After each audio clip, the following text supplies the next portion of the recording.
Yo, can you record on your end? Yeah. Oh, yeah. Okay, cool. So it lets me do it.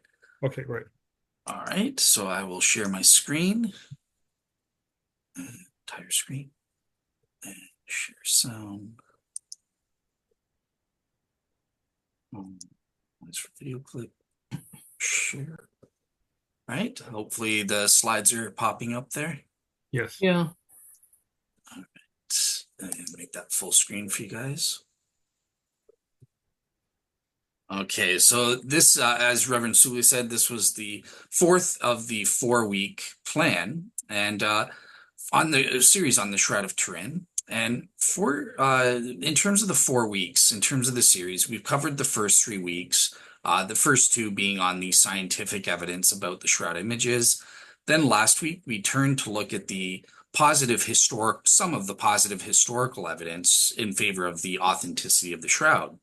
But we've really been neglecting, the other side of the equation because there are shroud skeptics out there, and they do have evidence that speaks against the authenticity of the shroud. So originally I wanted to do four, but just for time's sake, I'm going to highlight three of the main shroud skeptical objections, and yeah, we'll go from there for today.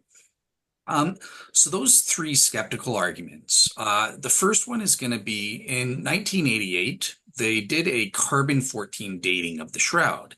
And much to the chagrin of pro-shroud guys like me, it gave a medieval date. So we're going to have to respond to that. Secondly, you'll remember I kept telling you that Stirp studied the shroud and there's no paint on the shroud. Well, enter the skeptic Walter Macron.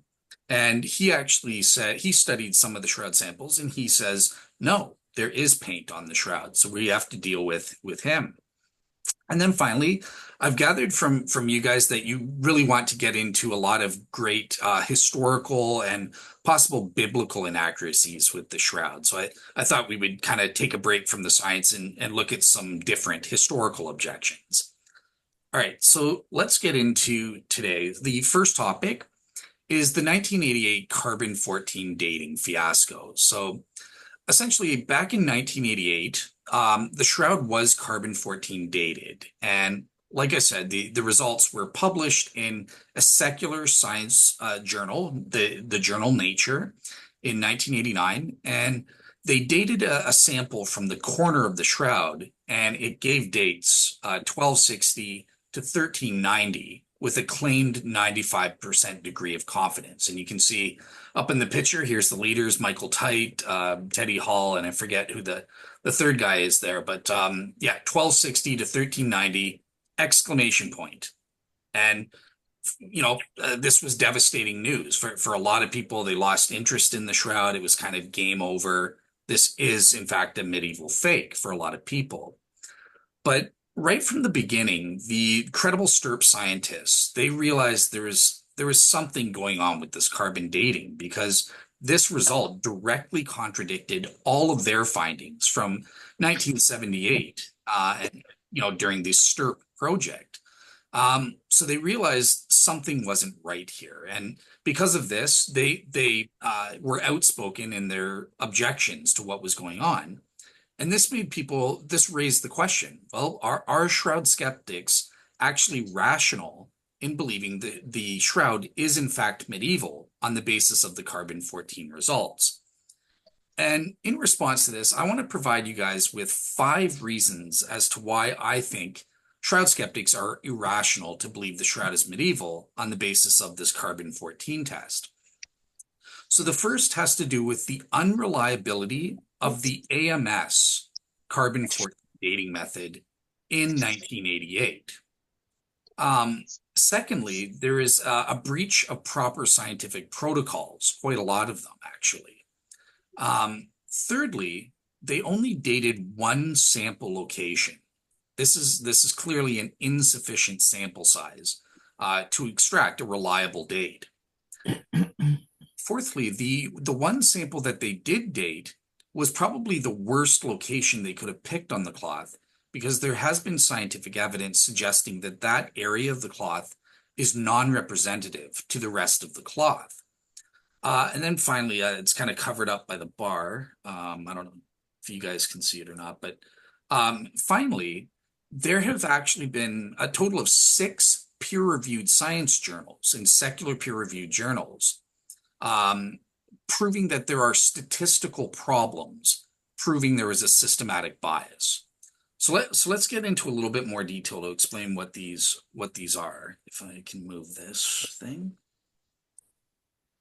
Okay, so an unreliable method. Now, in the first place, it has to be admitted, carbon-14 dating in general is a reliable dating technique for archaeological artifacts and that sort of thing. There are always assumptions or problematic cases, but with respect to the shroud, they were using a new type of carbon-14 dating technique known as AMS, or accelerator mass spectrometry carbon dating.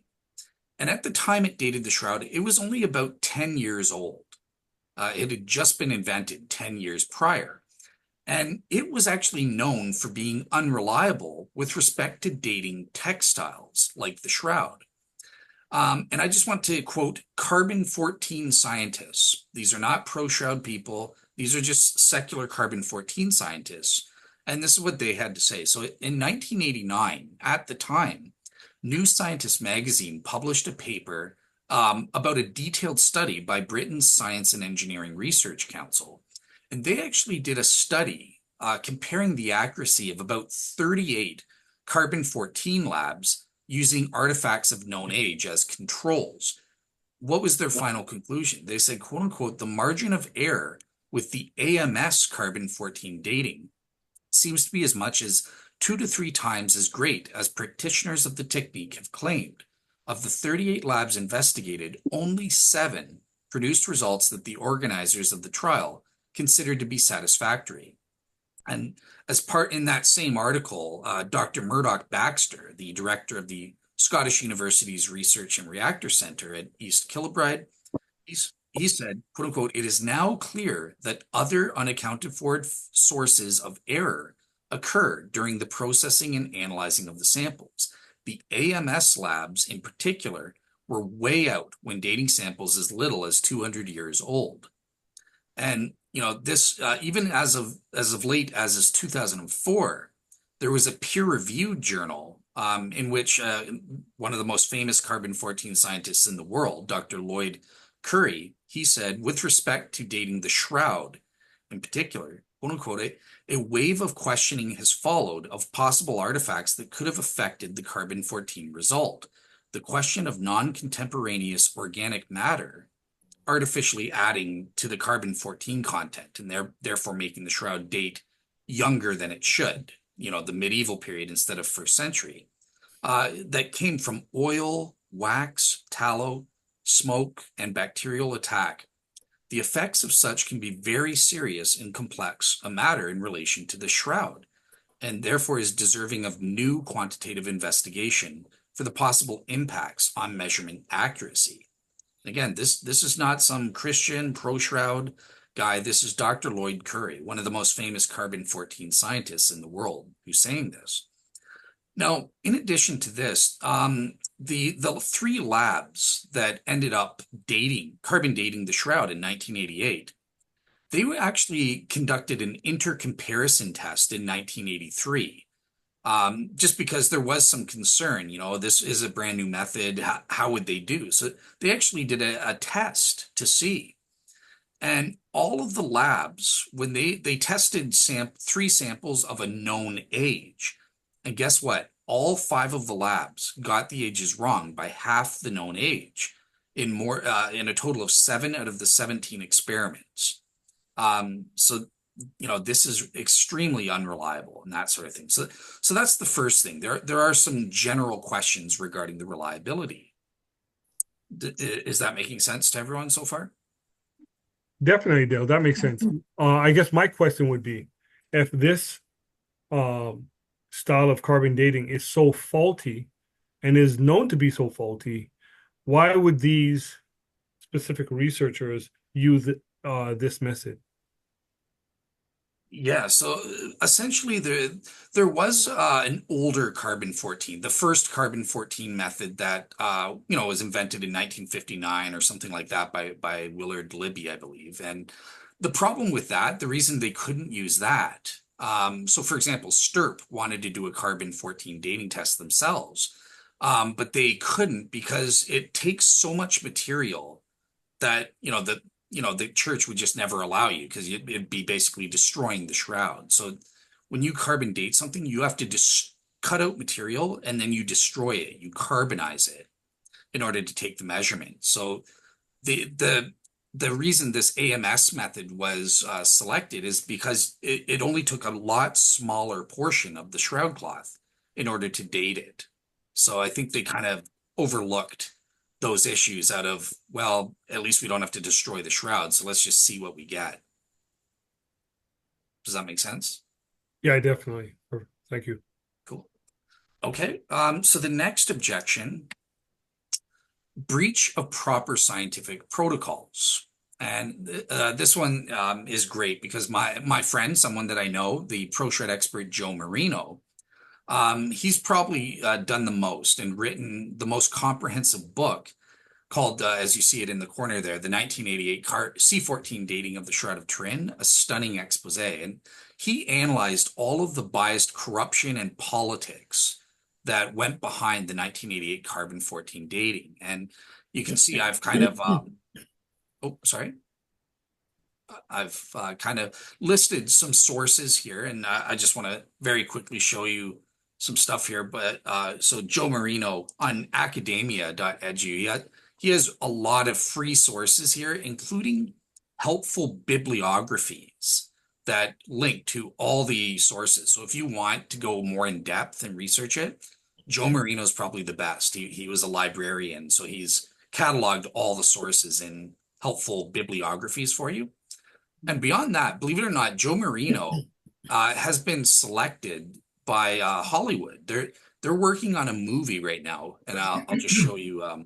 Let me go back to the slides.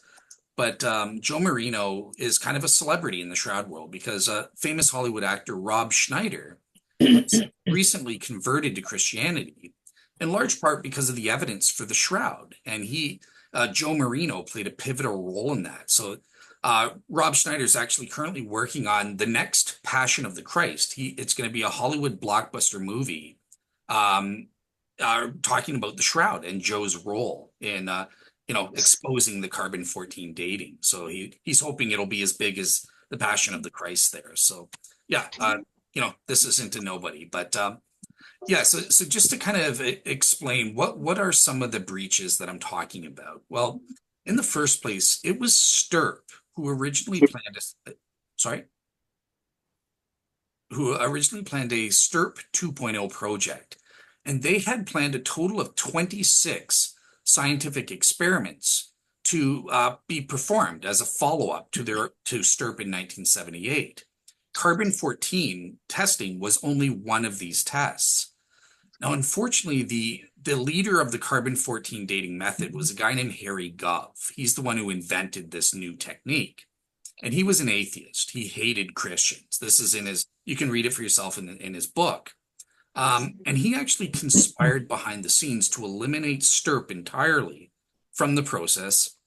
And he prevented all of the other tests that were planned from taking place. So he wanted it.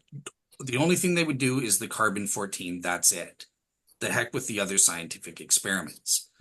And why would he do that? Essentially, I believe, this is my opinion, he just wanted the publicity for himself. He needed the carbon-14 test because it was new to take front and center stage type deal. So it was for publicity. That's not scientific in any way. In addition, there were mutually agreed upon scientific protocols called the Turin protocols. And there were certain things that the carbon-14 scientists were supposed to do, but they didn't. So for example, the test was supposed to be a blind test. So that means none of the labs were supposed to know which samples were which, right? So you would get the shroud sample, and then you would get 3 other samples of known age. But the carbon-14 scientists themselves weren't supposed to know which samples were which. So that way you get a fair result. There's no bias or faking the data or something like that. Now, for one reason or another, this didn't happen.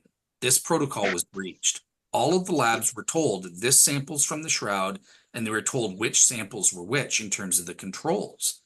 So that raises a lot of questions about possible fraud and that sort of thing. And I think it's reasonable to ask the question, since it wasn't blind, they knew what results they had to get in advance before the testing.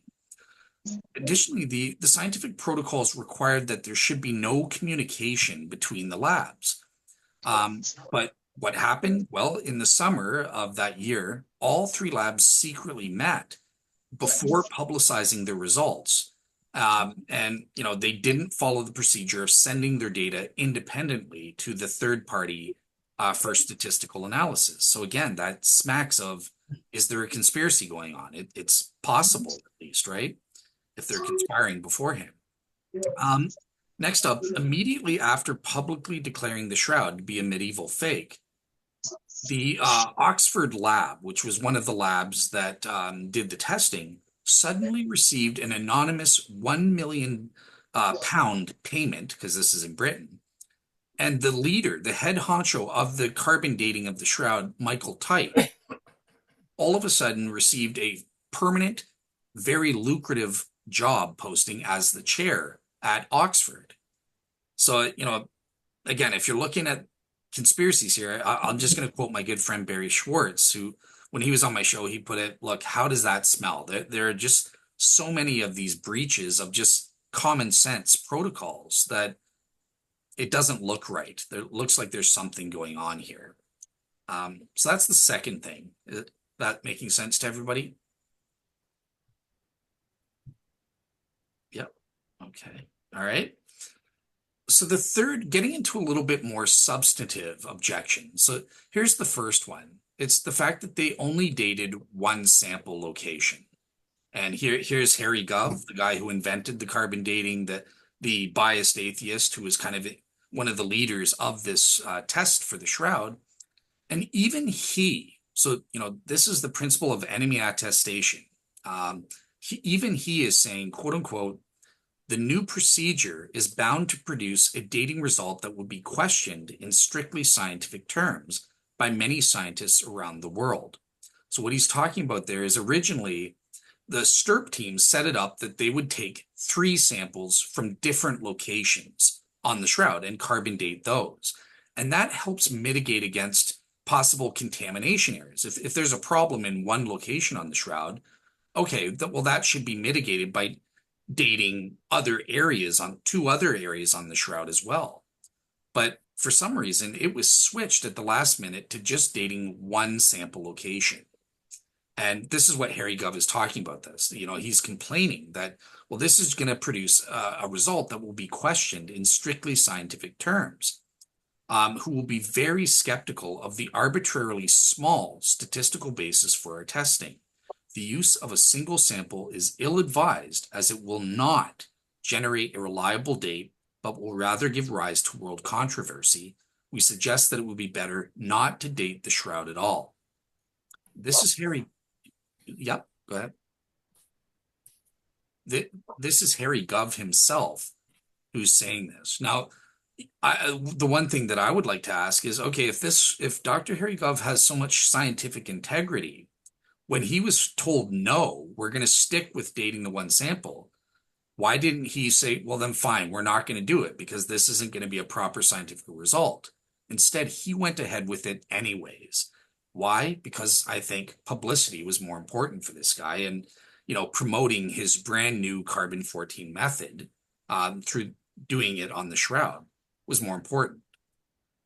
Okay, the next substantive objection here is that the sample location that they picked has been proven scientifically to be non-representative to the rest of the cloth.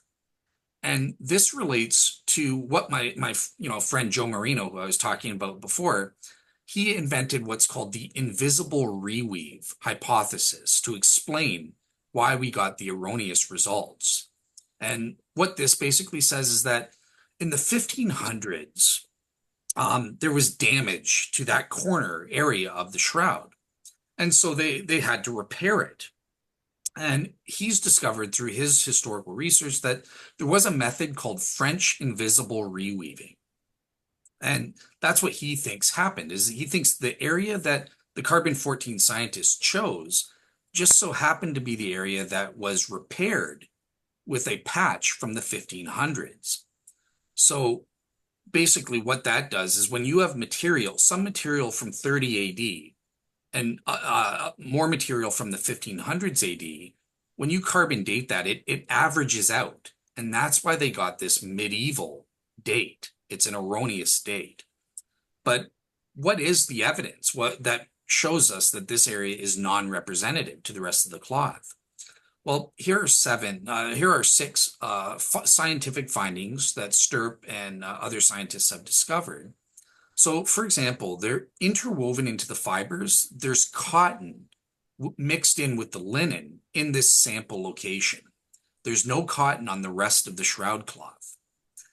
Secondly, Dr. Al Adler, he found metallic salt findings, again, only in this corner patch that they carbon dated.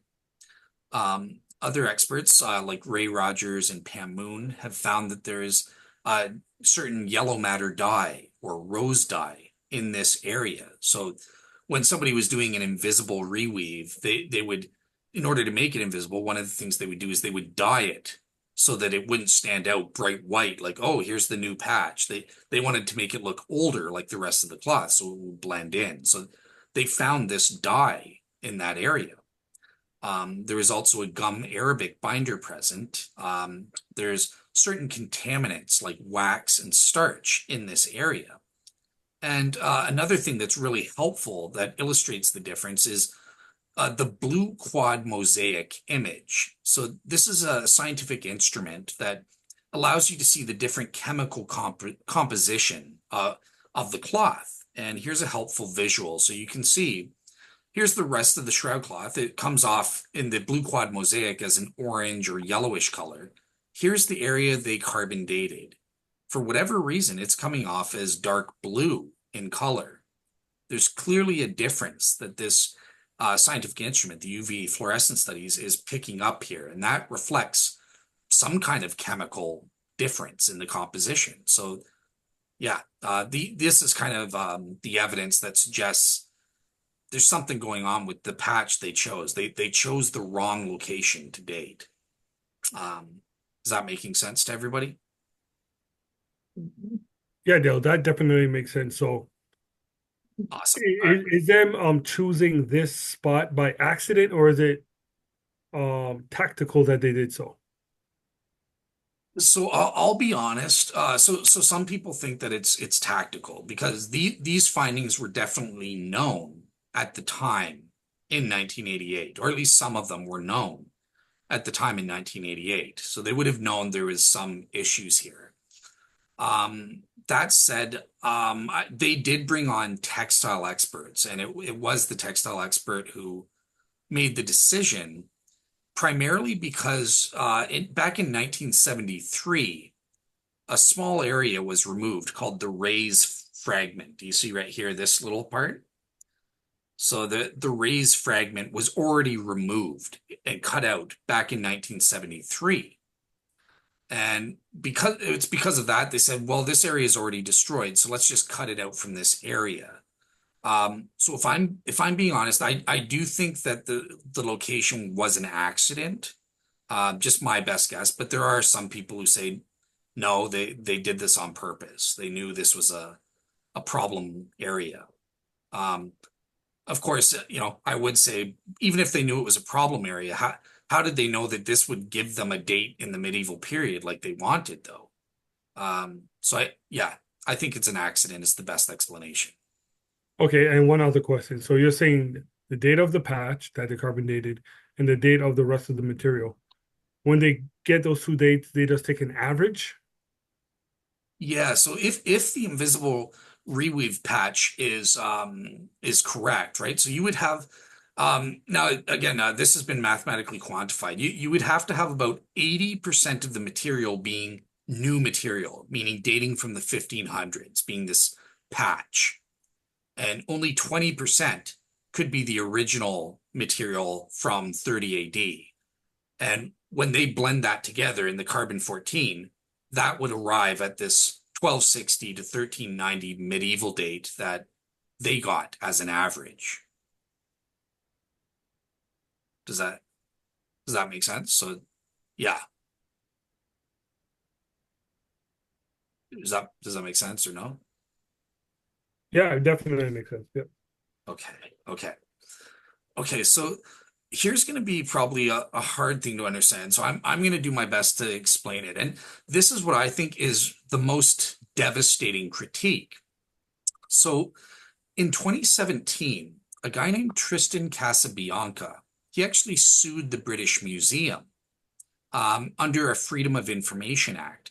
And he forced the carbon-14 scientists to publish their raw data because up until then, contrary to normal scientific protocols, they never published their raw data. They published their paper, but they didn't give us the raw data itself. And what was revealed is that they had a total of 16 subsamples. So when each of the three labs got, they took off this one area of the cloth, they cut it up into three parts, one per lab, and then each lab further cut up the samples into subsamples, and they dated those subsamples. So there's a total of 16 subsamples. Now, what's the problem? In 1988, they didn't report that they had 16 subsamples. They reported only 12. So what they did is they fudged the data. There's no way around it. They eliminated the most problematic outlier dates based on or subsample dates that didn't fit with their medieval hypothesis. This is just fraudulent data, and I'm actually a part of a secret group right now. We're trying to get Nature, because of this, to retract that paper because it's fraudulent. And in fact, this finding, based on this, using all 16 subsample dates, they've done a statistical analysis, and they've discovered that there's actually a gradient to the data that they got, and of about 36 years per centimeter. So let me just kind of show you what I'm talking about. So here's all 16 of the dates that we now know about as of 2017 through this legal challenge. And here's kind of the results of the three labs with their subsamples. So you can see these are the dates they got with plus or minuses on each side represented by the ranges, right? And in 1988, they just assumed 1260. This is the average date, the line of best fit for all three data of the labs. But that doesn't make sense because this black line here it's not even intersecting all three of the labs. It's only intersecting one of the potential results here. So really, they calculated the line of best fit as being this one here that goes through all three of the lab's results. And the only thing you have to understand about this, I know it's technical, is that there's a slope, right? So the carbon-14 date of the shroud, it's not just the same date wherever you date it. It depends where you date it. If you date it at the edge of the shroud, you get one date, and then it goes, and then as you move inward to the cloth, to the center of the cloth, the age of the cloth gets younger by 36 years for every centimeter you move from the edge of the cloth and going inward towards the center of the cloth. So the relevance of that is that this proves there's a 98.6% probability that there's some kind of systematic error that stands behind these results in terms of the carbon-14 dating. It's not what the carbon-14 scientists assumed in 88. Oh, it's just a random measurement error. We don't need to care about that. No, it is a systematic error. There's something that is affecting the carbon-14 results. And this much has been published in about 6 secular scientific peer-reviewed journals, including in Oxford University's own science journal, Archaeometry. Tristan published his paper in the journal Archaeometry. And I have a picture of this, and this was a total game changer. So much so that even Oxford Labs is reconsidering the carbon dating of the shroud. And I have a little 1 minute clip here of Dr. Christopher Ramsey. He's the head of Oxford Radiocarbon Labs. And even he's admitting now there's a problem with the carbon dating of the shroud. So let me just bring that up. It's just a quick little 1 minute clip. But just so you can see it with your own eyes. All right, so here it is. You guys are seeing the video? Yep. So the question is there something very particular about the shroud itself and the conditions in which it's been stored, which makes those reactions many tens of thousands of times faster than we can register with the material we have so far? So I guess the search is on to see if that's the case. With the radiocarbon measurements and with all of the other evidence which we have about the shroud, there does seem to be a conflict in the interpretation of the different evidence. And for that reason, I think that everyone who's worked in this area, the radiocarbon scientists and all of the other experts, need to have a critical look at the evidence that they've come up with in order for us to try to work out some kind of a coherent story that fits and tells us the truth of the history of this intriguing cloth. All right, so that's Dr. Christopher Ramsey. He's the head of Oxford Labs, which was one of the 3 labs which dated the carbon-14, carbon-14 dated the shroud in 1988. Okay, so any questions about this? Because I think this one is the hardest or most technical aspect here. So Dale, what is the significance of every time they measure the shroud inward, it's getting younger? Why would that be significant? So, that's a great question. Yeah, so it's significant because what's as scientists we can tell is that there's something, right? We can say we don't know what, that is affecting these results. It's affecting the carbon dating of these results, meaning that whatever carbon-14 dates we get, we know that we can't determine or conclude that they represent the real or actual calendar age of the cloth. And putting my theologian hat on, that's where I would like to come in and say, well, what is this systematic bias? What is it that's affecting these carbon-14 dates then and making the date change by 36 years for every centimeter? And this is where, if you remember Bob Rucker, the nuclear engineer from last week or from 2 weeks ago, remember his radiation hypothesis, where the images were miraculously formed by a burst of radiation, specifically from protons within the body.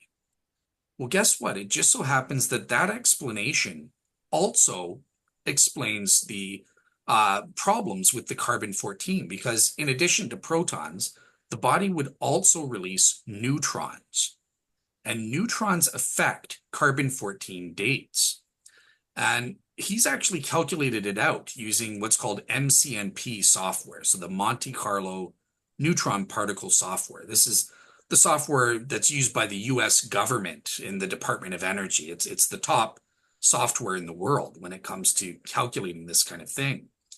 And guess what? He calculated it out, and it actually fits the data that we got in terms of the carbon-14 dating. He gets the same results. If we assume Jesus in 30 AD had a burst of radiation and miraculously these neutrons emerged from his body, he's proven mathematically that, yeah, that would mean that if we dated this area of the cloth, we would get exactly the medieval dates that we got.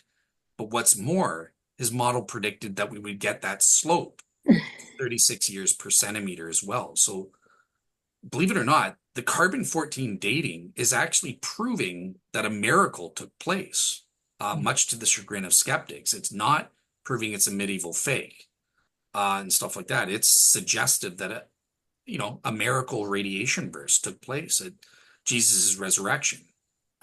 So that's the significance of it, I would say, from a theological standpoint. Thanks. No problem. All right. So I think that's it for the carbon dating. Is everyone good with the carbon dating? Can I move Yeah. on? This doesn't have much to do with what you talked about, but I'm looking for connections between the Godhead and Jesus Christ had the radiation coming from his body, and God raised him, and was the Holy Ghost in that thing too? Did he help out somehow in that? I have no idea. I would actually say, Dale, I would say yes. Because as I told you last time, when it came to the birth of Christ, you see the whole Trinity there. Hmm. When it comes to the resurrection of Christ, you see the Trinity there as well. So in one passage, it will say the Father raised him. In another passage, it would say Jesus raised himself. In another passage, it will say the Holy Spirit raised him. What do we gather from this? They all raised him. It was a work of the Holy Trinity to raise Jesus Christ from the Fair dead. enough. Does that make sense? Yeah, it does. Yeah, I mean, yeah. That it makes sense to me. So yeah, I would just say, yeah, I don't know exactly what the Holy Spirit's role was, but sure, he could have been involved for sure. So yeah. All right. So here's the next objection. So this is another Shroud skeptic named Walter McCrone, and uh, if you remember, he said that he found that the Shroud images were painted. He contradicted Sturp. And here's a picture of him right here. So Walter McCrone was a world famous, I would say now more infamous microscopist. And he first gained notoriety in the early 1970s. Now, like Harry Gov, he was also a very bigoted atheist. And this is my assessment from reading his book and stuff like that. He really hated superstitious Christians and people specifically who had advocated for the shroud. And he makes no secret of this in his 2002 book. I would say he was the Richard Dawkins of his time, essentially. But his main claim to fame is that he made two public declarations that a couple of famous artifacts were fakes. So one, he said the Shroud of Turin was an artistic fake, but he also said that the Vinland map was a fake. So that's the map supposedly by Vikings showing that they came to the New World or Newfoundland back in the Dark Ages or whenever. And I would just say, as of where we stand today, in terms of the scientific evidence, Macron has been utterly disgraced on both counts. With the Vinland map, historians from Harvard University totally refuted him. And actually, we know today that it's authentic. He was wrong. And I would argue it's the same with the Shroud of Turin. Now, Macron, he was not officially a part of Sturp, nor did he ever study the shroud in person like the Sturp scientists did. But he did study primary samples. So Dr. Ray Rogers, who was the head chemist of Sturp, did give Macron samples directly from the shroud, which he then studied using his what's called the polarized light microscope. It's a fancy type of microscope. But actually, back in 1978, it was really outdated. It was known as the dinosaur of microscopes, even back in 1978. But using this device, he concluded, in contradiction to Sturp, no, the images are indeed painted. And he said, iron oxide, which is indicative of what's called red ochre paint or pigment. And he said it was suspended in a gelatin binding medium, and that the bloodstains were touched up with another type of red pigment called red vermilion pigment.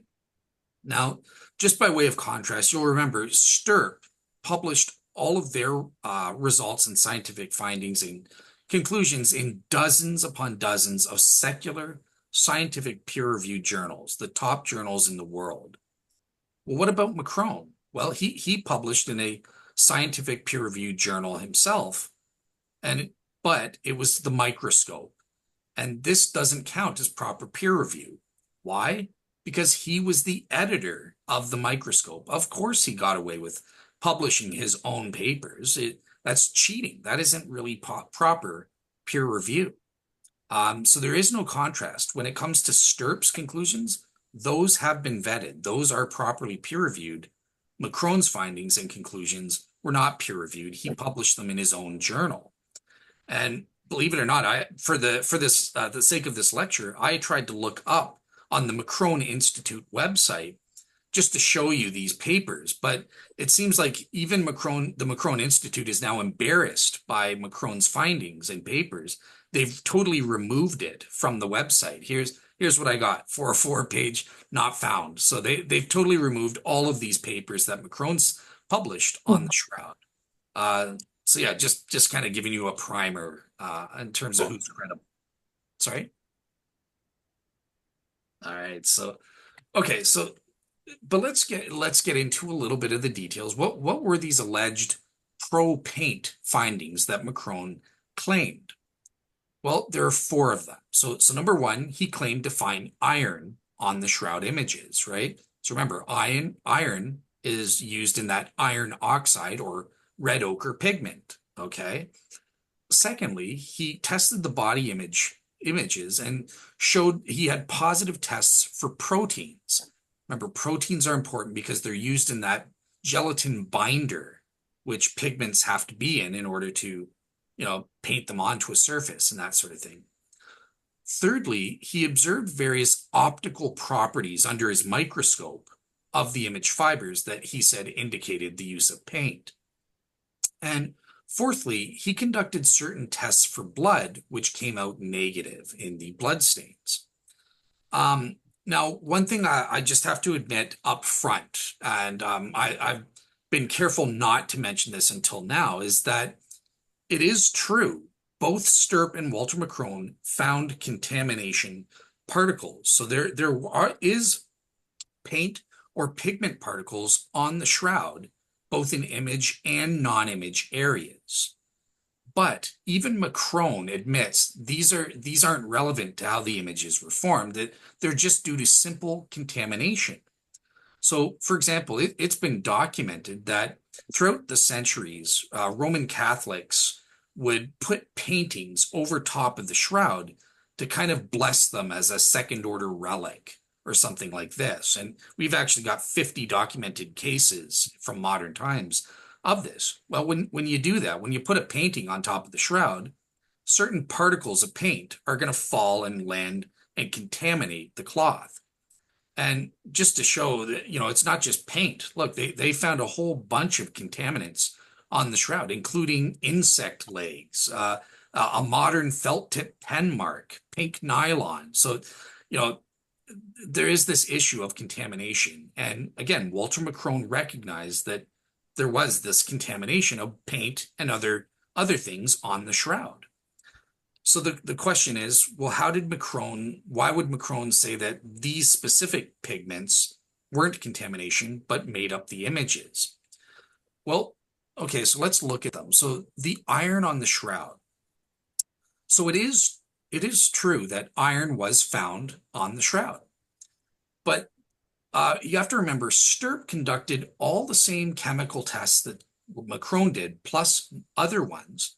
And they actually had dozens of spectral instruments pointed directly at the cloth itself, which all came out negative for the presence of pigments, including the iron oxide pigment that Macron talked about. So in terms of the weight of the evidence, it's clearly against Macron there. But Stirp did confirm they did find iron through an X-ray fluorescence study. There is iron found on the Shroud images, but guess what? It's also in the non-image areas, and they're found in uniform amounts. So there's the same amount of iron found on the Shroud images as in the non-imaged areas of the cloth. So what is the better explanation? Macron just assumed, I found iron in the Shroud images, therefore it's an iron oxide paint. Whereas Stirp was a little bit more careful, and they realized, no, the iron on the Shroud is in uniform amounts, just along with calcium and strontium. And this gets onto the cloth during the retting process. When you're making a linen cloth, you take the flax plant, and at one stage you put it in a pond of water. That produces the retting process. Well, it's been scientifically proven that during this retting process, certain minerals like iron and calcium and strontium will be absorbed into the linen textile during this process. And that's why there's iron on the shroud. It has nothing to do with a pigment or anything like that. Okay, so any questions about that so far? No? Okay. All right, so I'll speed up a bit. In terms of positive tests for proteins, remember, Macron claimed that he had proven the existence of this gelatin binder that the pigments have to be in. And how did he determine this? Well, he did what's called a standard amido black test. You don't need to know what that is, but it's a test that picks up proteins. The problem is this test is known in science to be very inconclusive. You simply can't determine whether there are proteins or not on the basis of this test alone. And elsewhere, Macron himself admits this. Now, unlike Macron, Stirp performed more than 8 different types of chemical experiments using various reactants for protein detection, and along with control samples, which Macron didn't use any control samples at all. And, they determined there were no proteins in the body images areas at all. And this includes, and here's one test that I think is really important because it absolutely falsifies Macron conclusively. It's called the proteases test. So proteases, it's an enzyme that when it comes in contact with the proteins of a pigment, it'll rip it off or eat it up or something like that so that it leaves behind uncolored cloth behind. So that it just becomes a white fiber of the cloth. When they applied the proteases to the shroud, that yellow straw color, it had no effect whatsoever. It did not remove the color, therefore proving there are no proteins in this. And if there are no proteins, there's no binder. If there's no binder, there's no paint. So this single test is conclusive proof Macron is wrong. Those images are not composed of paint.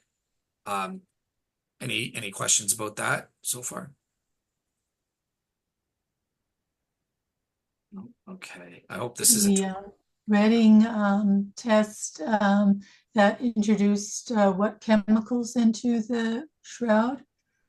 So calcium and strontium and iron. Iron is the one that's relevant for the question of paint because Macron said that it was an iron oxide pigment that he found made up the shroud images. So yeah. All right. Okay. Now, in terms of the optical properties, just to kind of go through this, basically, to summarize it up, he looked through his microscope with his eyes, and he looked at how light was reflected off the surfaces of these particles on the shroud that he was looking at. Now, it's important to note he only tested a single blood sample on this front, sample 3CB.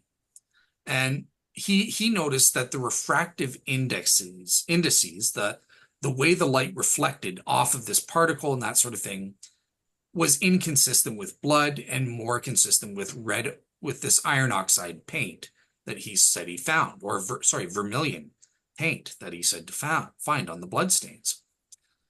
The problem here is, though, Macron was actually really incompetent here because when he was looking through his microscope, he forgot to remove the samples from the mylar backing tape.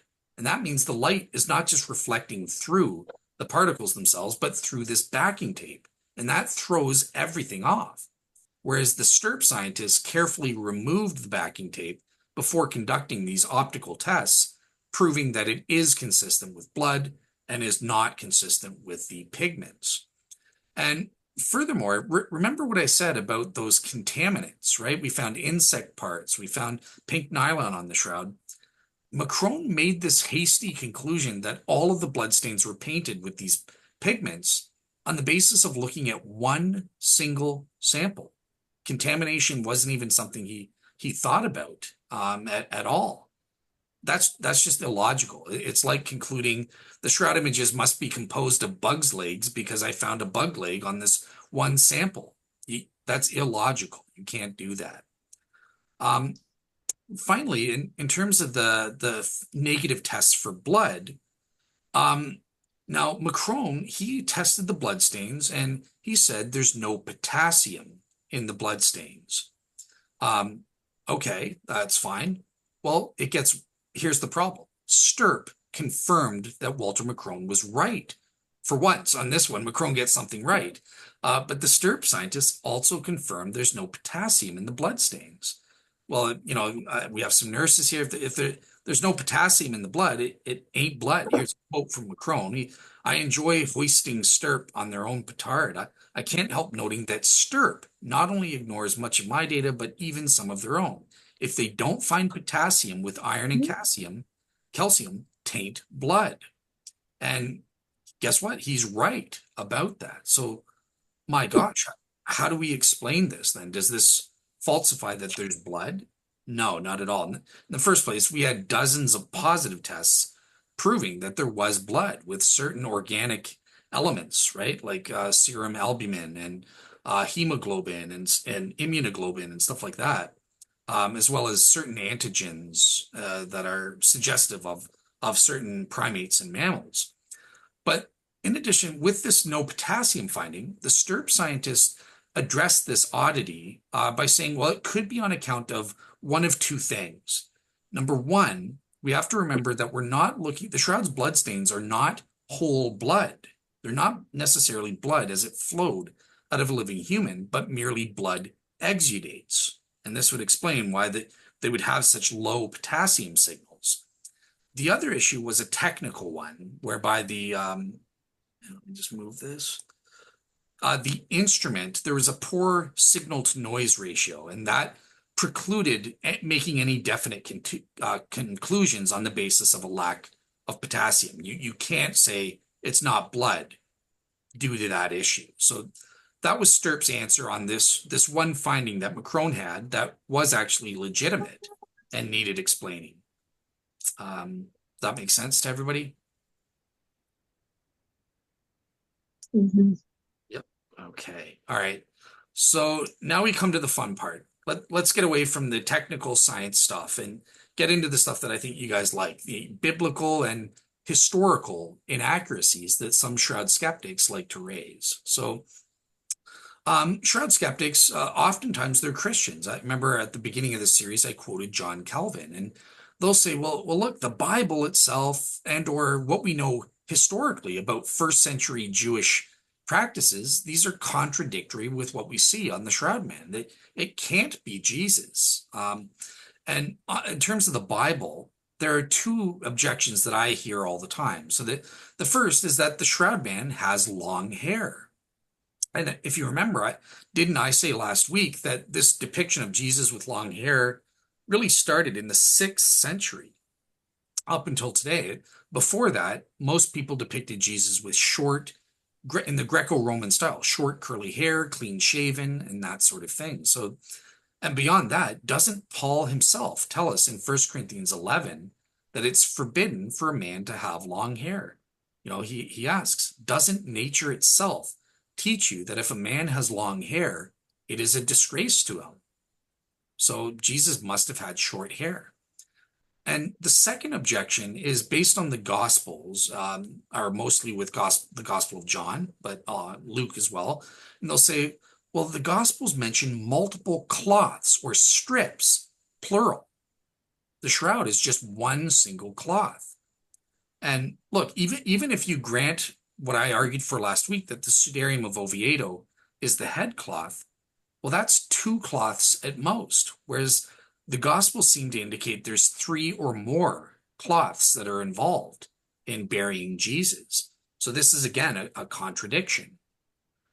Okay, so let's quickly answer this. So in terms of the hair being too long, my first response is that there are certain exceptions that are biblically acceptable. So I remember Reverend Suley raised this when we were talking privately, a couple months ago. But there is such a thing as the Nazirite vow, right? You could vow, and you would have to have long hair and a beard and stuff like that, not get a haircut. And this is a special vow of God to holiness. You couldn't drink alcohol. So So some pro-shroud experts say, well, maybe Jesus took a vow or something like that, similar to that.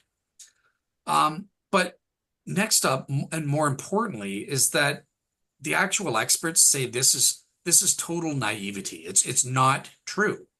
Jews in first century Galilee reflected the shoulder length hair as depicted on the shroud man. And here are a couple of experts. So the world-renowned ethnologist Carlton S. Coons has clearly stated, quote unquote, after analyzing numerous photos of the shroud man, I conclude that he was of a very definitive physical type found in ancient and modern Sephardic Jews. The world-renowned historian Daniel Rupp and others have mentioned in their own words, quote unquote, oh, sorry.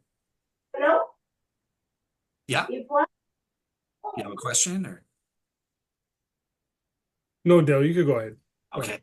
And he says, look, hair worn long, parted in the middle, and having what looks to be a long, unbounded pigtail in the back is absolutely typical for Jewish men of ancient first century times. And I included the Arch of Titus here, which I was lucky enough to see in person a number of years ago. But this was right after Jerusalem was destroyed in 70 AD.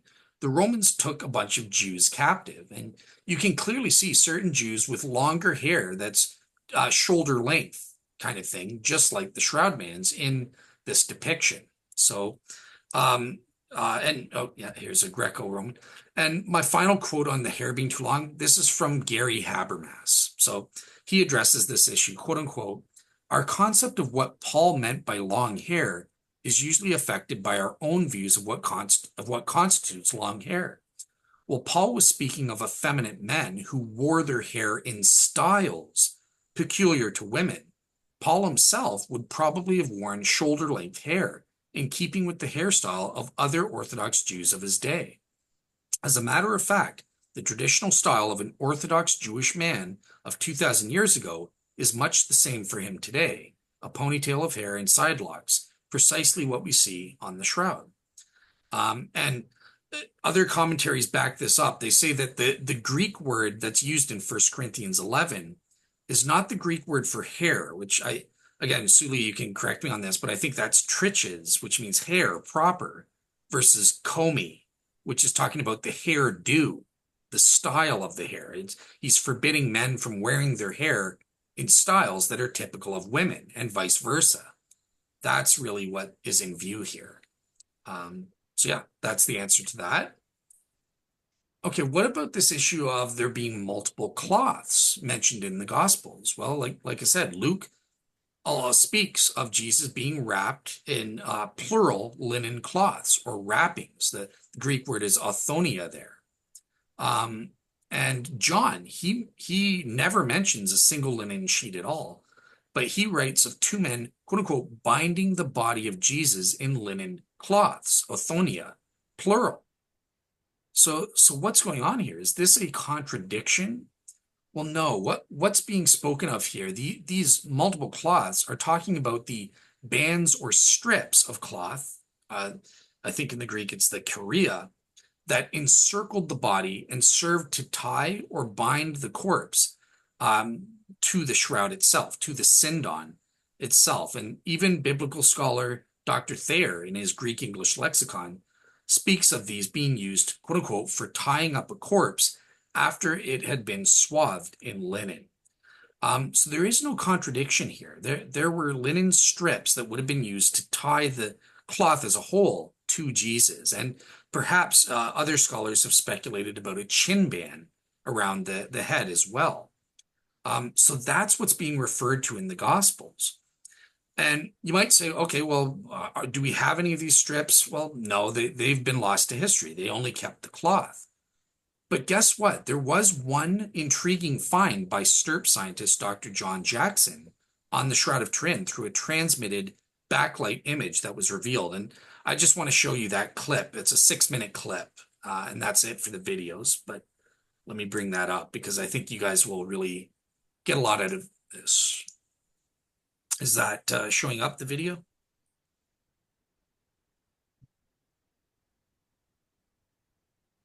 Can you guys see that? Yes. Okay. Me of another very specific link with Jewish culture. This is 1 cubit, Okay. and this is 2 cubits. Okay. So this is what would have been used as a tool of measurement, right? Right. So let's check it out. That's 2 cubits in width, certainly, right? And across, yeah, that's 1. That's 2. Point there. 3. The shroud's dimensions are in the units used in Jerusalem at the time of Christ, the cubit. What does that suggest to you then? The whole thing checks out in terms of the measurement Yeah. of the shroud in the cubit. The shroud has many of the hallmarks of a Jewish burial cloth. And Dr. Jackson believes there is evidence that connects the shroud directly to the shroud in the Gospels. The most detailed account of what the disciples saw in the empty tomb is the Gospel of John. He mentions the face cloth, but he also mentions burial cloths in the plural. That must include the shroud that wrapped the corpse, but the plural indicates that there was yet another cloth, and that has puzzled New Testament scholars. Well, Jackson believes he has identified the other cloth in the shroud itself, in a strip of cloth sewn along one side.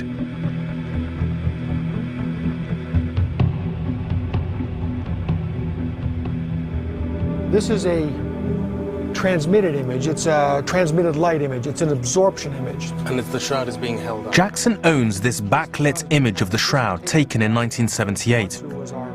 And it shows clearly that the bands of discoloration from the weaving go right through the seam from the main cloth to the strip, showing that it was part of the original cloth, then torn off and then re-sewn back on again. Could this side strip be the missing cloth alluded to in John's Gospel? Here's the side strip on the shroud. Right. Let me just show you. It's essentially the length of the actual shroud itself. Right. Okay? So we're going to use this to finish off what I'm proposing to Explains that movement of the cloth. So now remember, the bottom of the feet have blood on them. Right. And so that has to be held in place. So I'm going to take the bottom part. So let's put a small knot here at the bottom. And we're going to wrap this around, and we're going to make it rather tight because we have to hold the body together. Exactly. So that's the bit that would have held the knees together. Yeah. As you're saying. See what this is doing? It's going to hold the legs together, which holds the knees, which is what we observe on the shroud. Now that we've held... The way the strip fastens the cloth around the body conforms to the way the body is represented on the shroud. We're going to have to. When we look here at the bottom of the chin, notice the disruption that occurs in the cloth. I think that we can see that echoed if we go over here to the negative image. Okay. We can see the hair on either side of the face, but when we get down, it looks like the hair, suddenly there's a disruption, at least to my eye, and we see it over here. I think there's also a disruption in the beard. There's something here, and I would submit that that's consistent with what we are inducing by folding on the cloth here. Jackson's side strip theory could answer the question that's puzzled students of the New Testament. I asked Jackson if he would submit his solution to an expert on John's Gospel in a real first-century tomb in Jerusalem itself.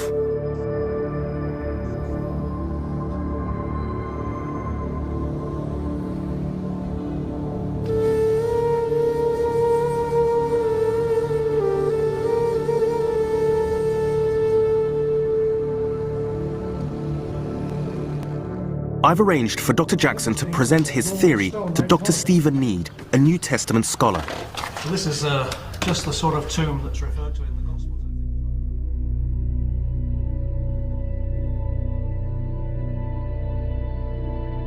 Jackson has laid out the body in the tomb, wrapped according to his reconstruction from the shroud, complete with the torn-off side strip tied around it.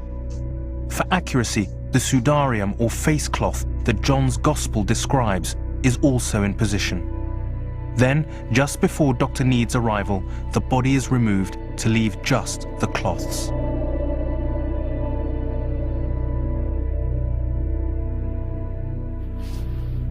Right. So I think you guys get the idea there. But what is remarkable is the fact that they found on the shroud that side strip that would be used to wrap the shroud, the body in the shroud type deal. And it looks like it was torn off of the shroud itself and then later re-sewn back on type deal. So this can answer this issue here. So Dale, for understanding, the strip that the man had, that was a sample, or it was the actual thing Like the one that he was actually using, the white one? to wrap the body. So that was a replica, right? Yeah. The actual strip itself, to this day, is on the shroud. It's sewn back in onto the shroud itself. So that strip is there. It's visible on the shroud. And I guess the question would be, why would it be sewn back in? Oh, that's a good question. I'm guessing maybe after the resurrection, who knows? Like they've figured, okay, if we're keeping the shroud, let's sew this strip back on rather than throwing it away or something like that. We just have to speculate as to what their reasons were, I guess, on that front. But yeah, Thank you. no problem. All right. Okay, so the Shroud Man is too tall, and a couple of you guys have mentioned the Shroud Man's too old, and I didn't answer it well last week, so I did consult with an expert to give you guys kind of a better answer, or at least tried to. But in terms of the Shroud Man being too tall, that's just absolutely incorrect. Okay, so skeptics will say the Shroud Man, he's way too tall. He's reflecting a medieval man versus an ancient Jewish person who would have been much smaller. So in the first place, experts have actually studied the Shroud Man, and his measurements are 5 feet 10 inches tall. That's what you get with the ruler, so to speak, right? But experts have noticed that it's on a cloth, and there is stretching of the cloth over the centuries and stuff like that. So the best estimates are that he was about 5 foot 9 inches. That's the height of the Shroud Man. And guess what? That's actually the average height of an ancient Jewish man in the 1st century. And it's too tall for someone in the medieval period. Because as medieval historian Dr. Cheryl White mentions, look, this is a ridiculous objection. People living in the Dark Ages in the medieval period were shorter on average than in the ancient world. And that's just due to the fact that the Roman Empire was prosperous and there was a rich diet from all over the Western world that one could get through trade and stuff like that only existed during the 1st century of the Roman Empire and the golden age of the 2nd century and stuff like that. It was impossible. Medieval people had a far worse diet, and because of that, they were far shorter relative to their ancient counterparts. So that the skeptics have got things backwards here historically. Finally, we've actually found skeletal bones dating from the 1st century BC through the 4th century AD in Galilee, proving that the average height was about 5 foot 9 inches, just as the Shroud Man depicts. And just coincidentally, this also coincides with the Jewish Talmud, which says that the ideal male height is said to be 4 ells. What is 4 ells translated for us? It's 5 foot 9.29 inches, or about 176 centimeters. That is exactly what the Shroud Man is, in accordance with the Shroud Man. Now, in terms of the Shroud Man looking too old, so I reached out to Joe Marino to get his answer on this front, because I know he's consulted with all the experts who studied Jesus from that perspective. And he says, quote unquote, it's often difficult gauging how old a person is from distant time periods because, the styles change throughout cultures over time. And in the case of the Shroud, we're not talking about mere decades, we're talking about 2,000 years. The other thing I wanted him to confirm is that all of the qualified experts that have studied the Shroud Man, all agree that he's between 30 and 45 years old. Not a single one of these experts have ever said he looks like he's in his 80s or 60s or something like that.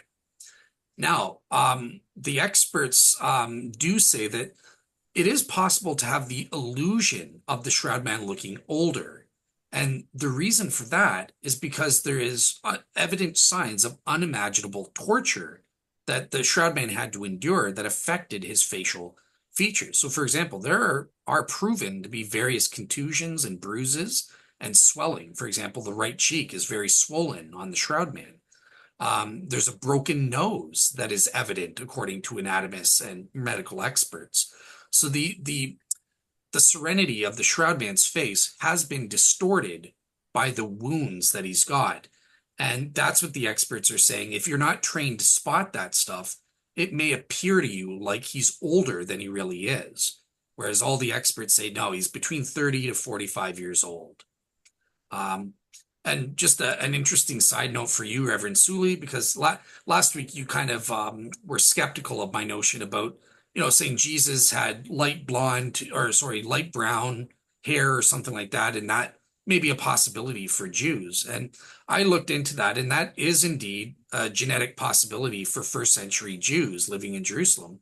In fact, you might even think it's even more ridiculous. Here's some irony for you, but there were Jews with red hair, Irish red hair, living in Jerusalem. And in fact, archaeologically, the only proof we have for first century Jewish hair color, the only sample of Jewish hair, was found in a tomb, the Akeldama. And guess what? He was a redhead.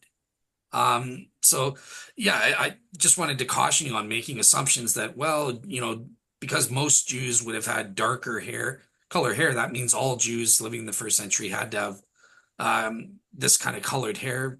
No, God in his irony has given us archaeological proof of even redheads living in the Holy Land in the time of Jesus. So I thought that was kind of ironic there. All right, cool.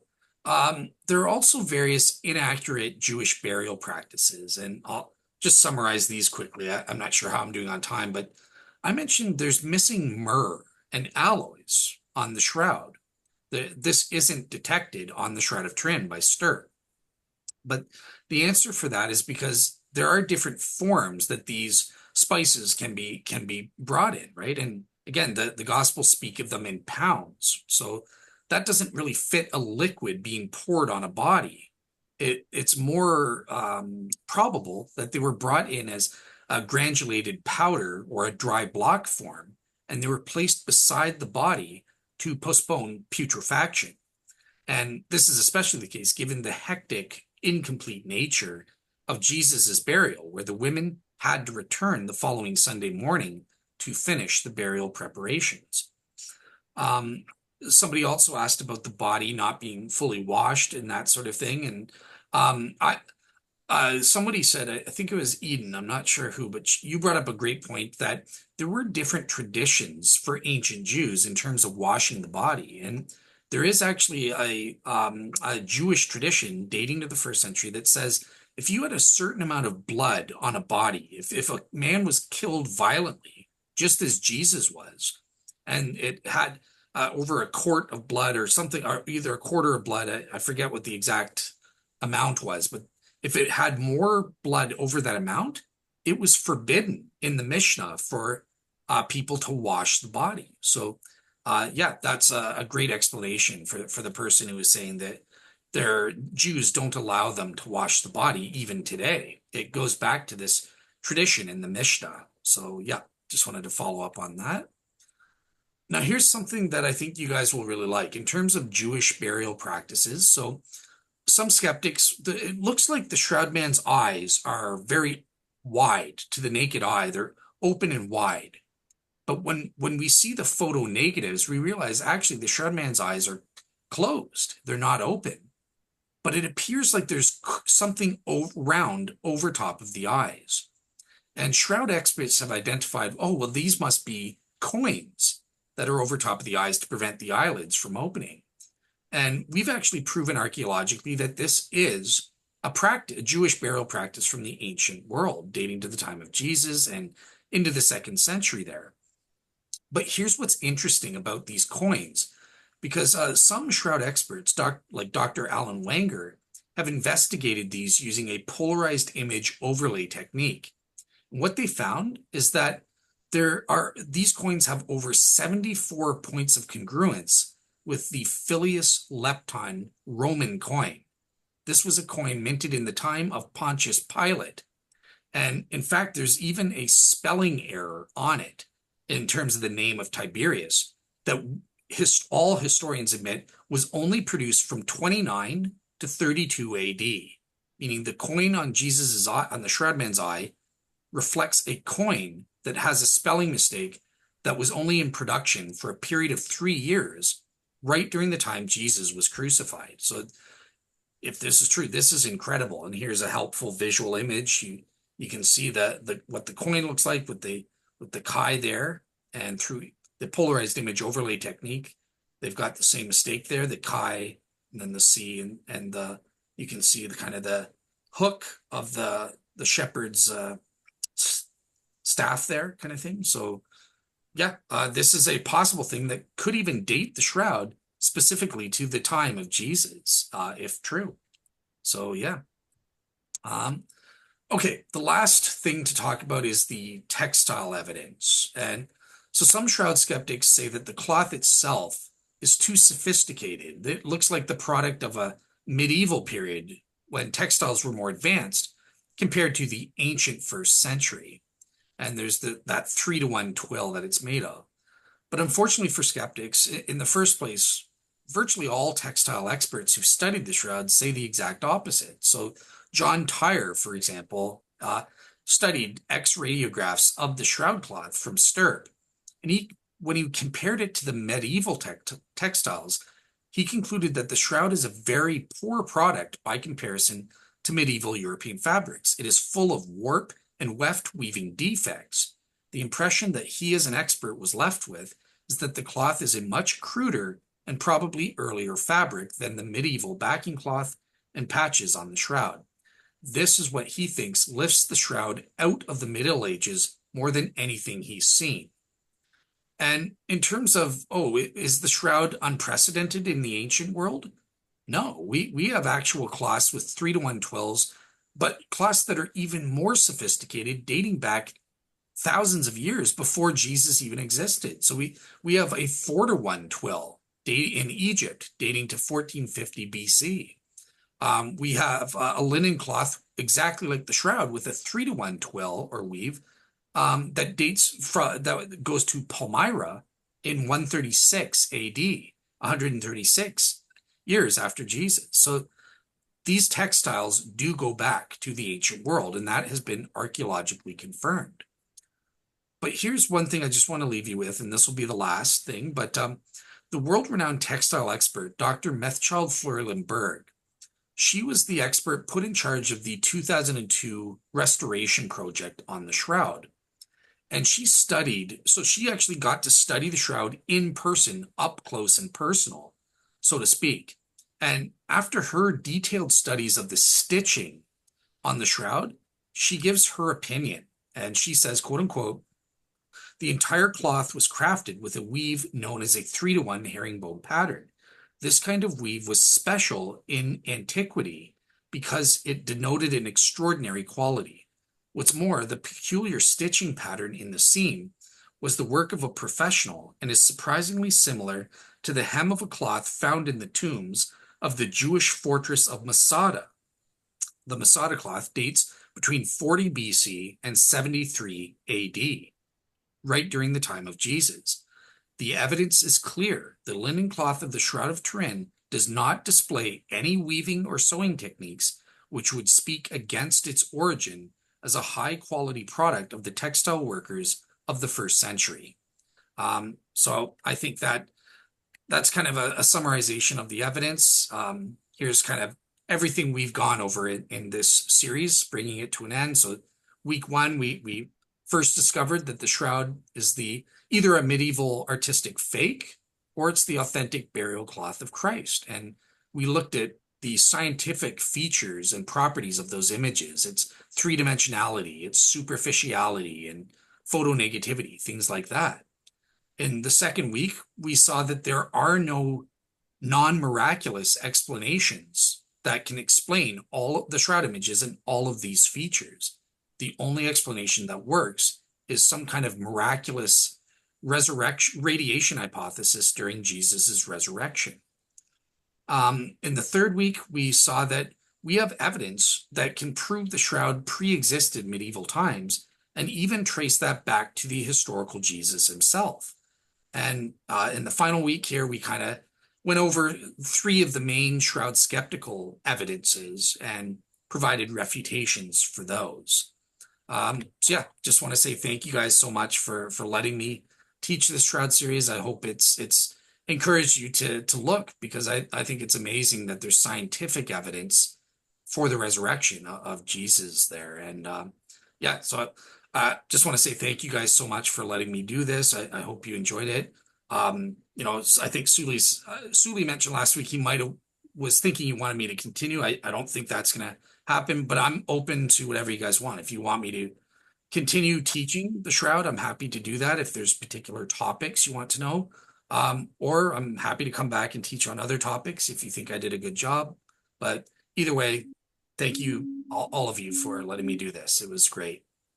Well, Dale, we want to thank you as well for imparting so much information and also taking the individual questions and finding the answers to it as well.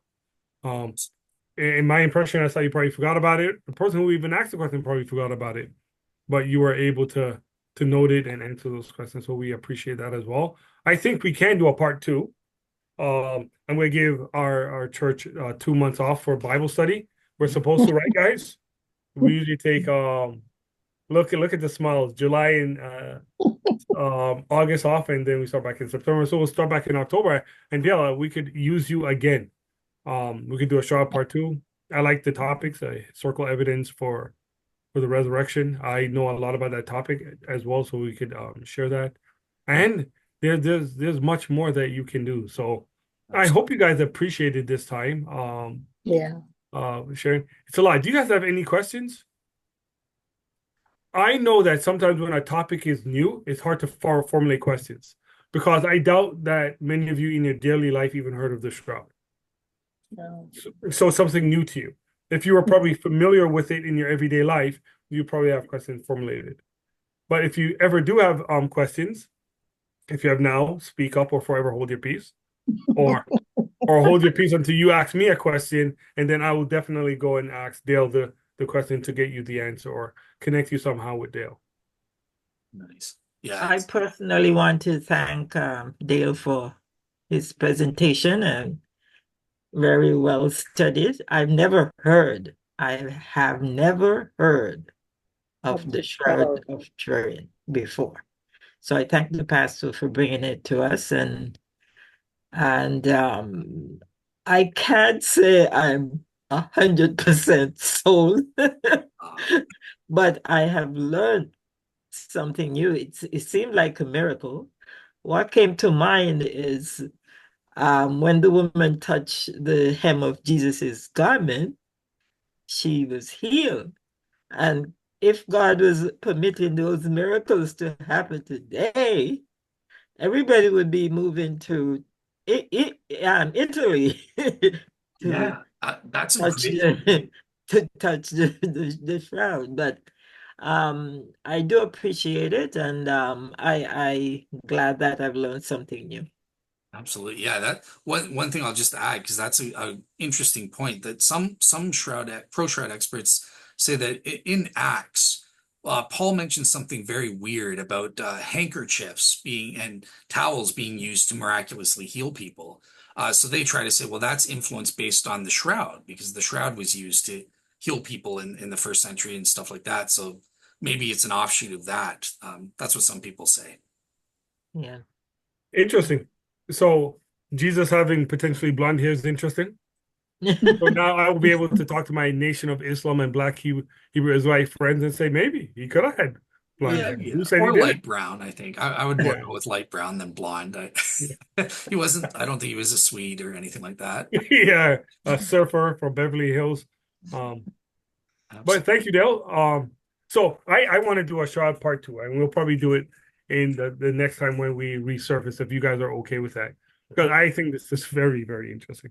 So Yes, it is. so let me just get feedback from you guys then. If so, when we come back, if we're doing Shroud Part 2, is there any topics that you guys would like me to cover, like the ones that I already covered, or do you want all brand new topics? Like, what would you guys get the most out of? Well, I would think it would be a good idea for you to the stuff that you skipped, probably to give us those, because you said today you only showed us 3 things. Right. So let's see the rest of them as well. Right? Okay. Sounds good. Sounds good. All right, let us pray and then we'll sign off. All right. Lord, thank you for this information and everything that was dispensed by Dale. God, I know it's a lot, but let us do our investigation as well, that we could use this as a tool to talk to those who don't know the Lord, and those who deny his existence, that these could be bits of tools that we could use to present to those who don't know you, God. So thank you for this presentation. We appreciate all that Dale has done, and God, be glorified in all of this. In Jesus' name, amen. Amen. All right, guys, good night. Gail, don't sign off. I just want to give you some scriptures, okay? Dale, you could stay on too if you would like. Sure. Sounds good. I'll just stop recording though, because That's the friend.